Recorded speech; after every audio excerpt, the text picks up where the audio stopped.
Hello, this is the Module 1 review. We're going to work through each question and you can fast forward, rewind, pause, whatever you need to get out of this video, you can.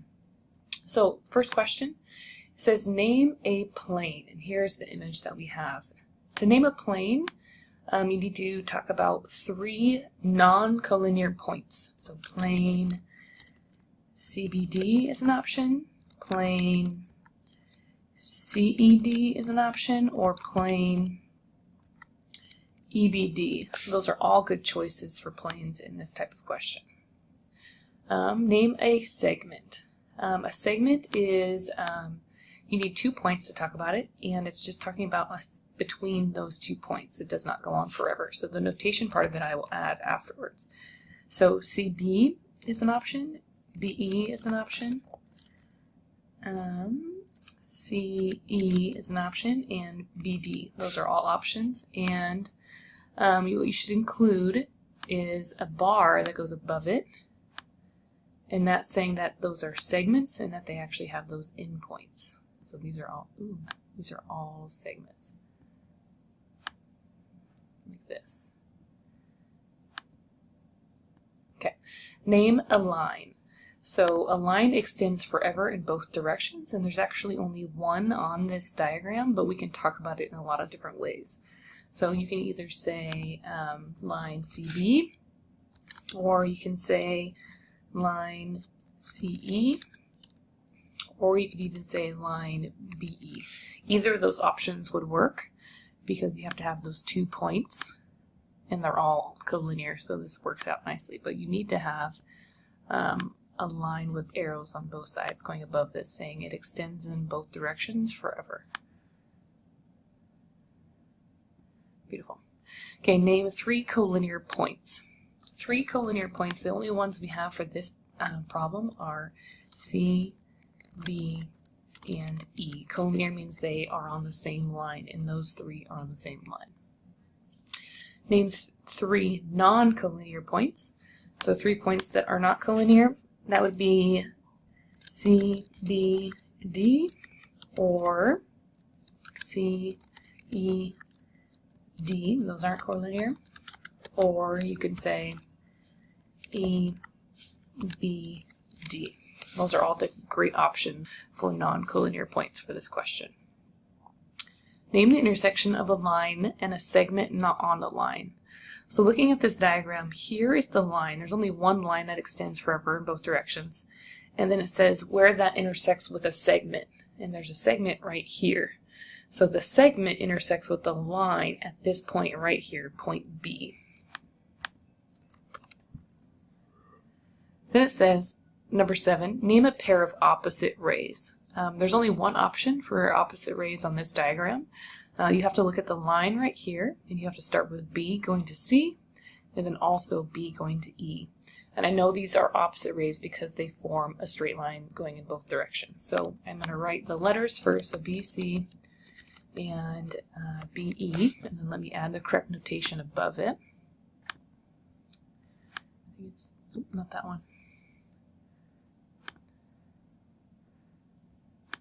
Like this. So the arrow needs to be on the right side. So those are rays right there, opposite rays.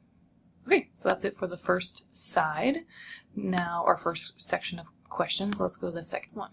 It says name the points that determine plane R. So plane R is this shaded space, and you need 3 points to talk about a plane. And the points that make up that plane are X, Y, and Z. Name the point at which line M intersects plane R. So line M is right here. I can see that it's going through the plane because this dotted line means it's on the other side of it. So think of like a pencil going through a piece of paper. That line intersects this sheet of paper or this plane R right here at point Z. Name 2 lines in plane R that intersect line M. So planes that are in the plane that touch the line M going through it. And I can see right here, and then this one right here. So there's 2 of them, and I have to use the letters in order to talk about those. So we have XZ, and we have YZ. Now I'm going to use my arrow function so that I can put the arrows above them. These are lines. They go forever in both directions. So I have this drawing above those for the correct notation. Good.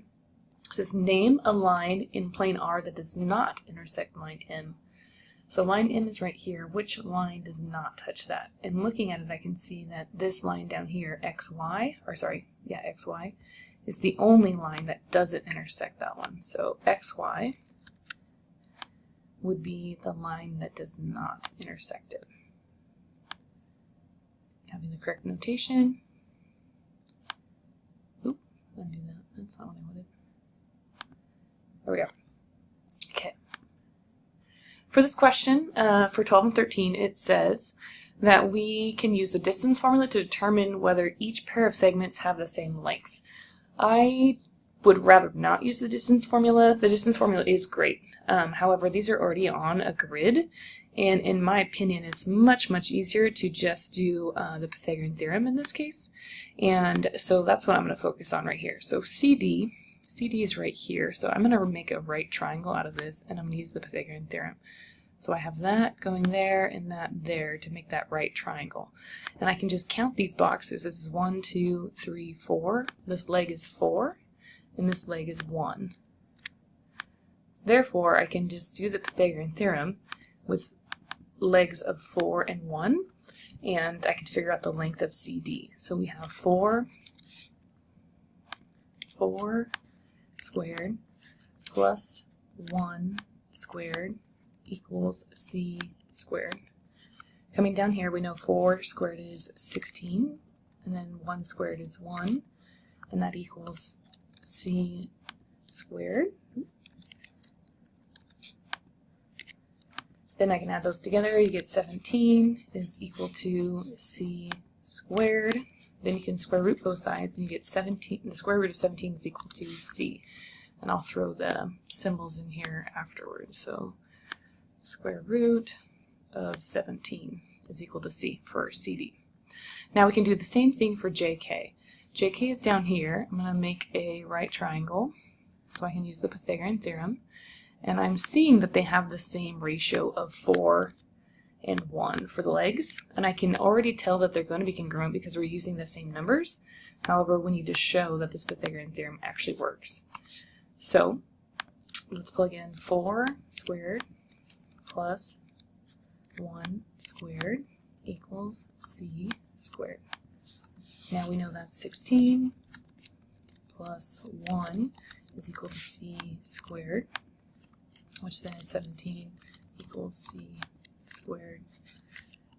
Square root both sides, and we get the square root of 17 is equal to C.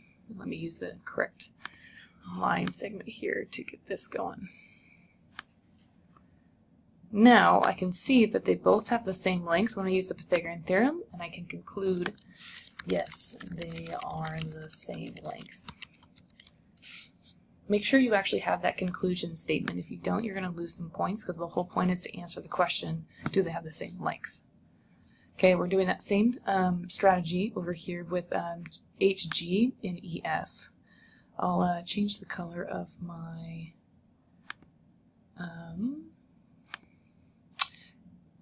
problem here. So GH, I'm going to go up and then over. It doesn't matter which order you really go in for your triangle. Making a right triangle.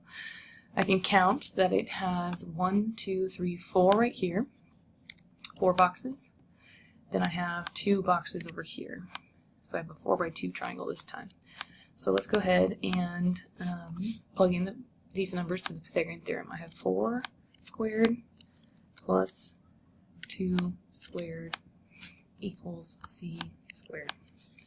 Okay, doing what we know, 4 squared is 16 plus 4 is equal to C squared. So 20 is equal to C squared. We can square root both sides and get that C is equal to the square root of 20. Okay, so we have that for GH. Now let's talk about EF. So I'm going to make this right triangle right here. And then I'm going to label what the sides are. And it looks like 3 and 2. I can already tell that there's different numbers, but we need to do the Pythagorean theorem and see if it actually gets the same result. So let's do that.